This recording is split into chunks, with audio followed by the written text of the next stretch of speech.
Evening all. Just a very short broadcast. Just want to say happy birthday to my dad for the 11th, and I want us to all look back at 18 years ago on the 11th of September when two planes crashed into the World Trade buildings. All of the young people, the snowflakes, the ones that listen to the left, please do research. Look what happened in 2001. It wasn't down to anyone in this country. It wasn't down to anyone of any other religion except Islam.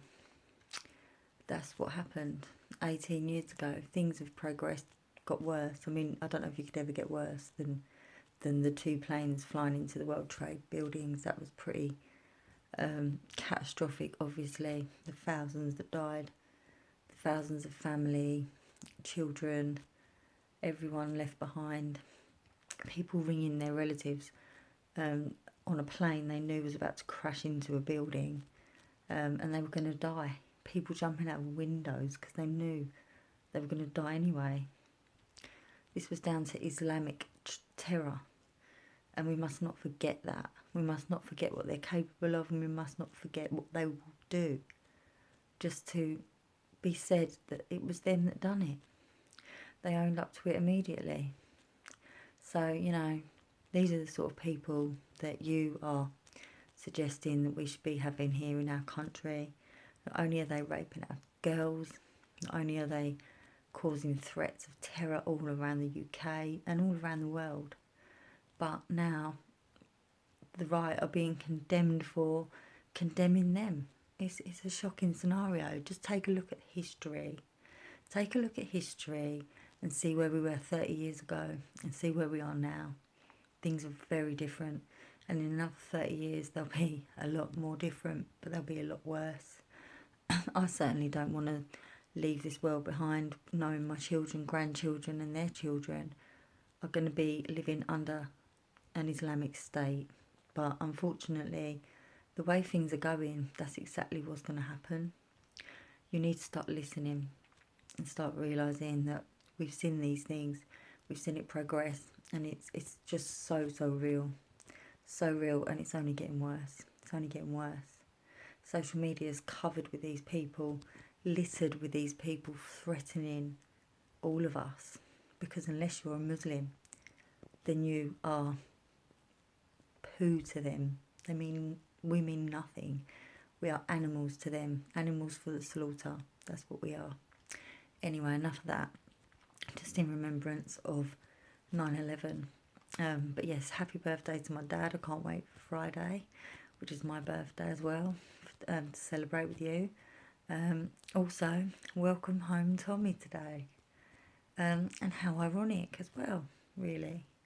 Tommy always fighting against the Muslim gangs and the Islamic extremism. He's being released on 9/11, a very significant day in history. Welcome home, Tommy. Spend some time with your family, your children. Recover from your trauma of being put away for absolutely no reason. And we want you back on the streets. We need you back on the streets. We need to start fighting because they're about to bend Boris over a barrel. They already are, we know that. Boris is the one for this country. He's the one to lead this country. But the left are getting him over a barrel. It's a disgrace. I've never seen anything like it. They've passed a new law in Parliament now to revoke Article 50. How do they just pass laws like that just because that's what they want? We voted out in 2016. We haven't left. We need to leave. Irrelevant of the left, irrelevant of anything. That's what was voted for. Okay, so we will be leaving. And now they're talking about January 2020. I don't think Boris is happy with that at all. He said he'd rather be dead in a ditch than ask for an extension, as we know. And I believe the man. So let the Prime Minister do his job. Let him run the country and see where it goes. Because no matter what happens in the next year, I hope, we will be leaving the EU. So you can keep fighting against it as much as you like. It's not going to change the outcome at the end. All it's going to do is divide us, seriously divide us, which it already is. So let's listen to Boris and his prediction that once Brexit's happened, we can start to reform the country and actually join together in solidarity, because that's exactly what we need. We don't need to be divided. We don't need the left dividing us so seriously. And just a little shout out to Diane Abbott. On Parliament TV last night, she was actually calling me a racist, a fascist and a sexist. No, because I said something you didn't like, you pull out the race card. Sorry, love, it doesn't work with me. I've got black people in my family. So, yeah, racism? Nah. Sexist? No, I've got gay people in my family. Fascist? No, I've got the right opinion.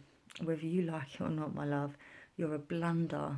You are. I can't believe you're even allowed to be dealing with politics, let alone anything else. So goodbye Corbyn, goodbye Abbott, goodbye EU.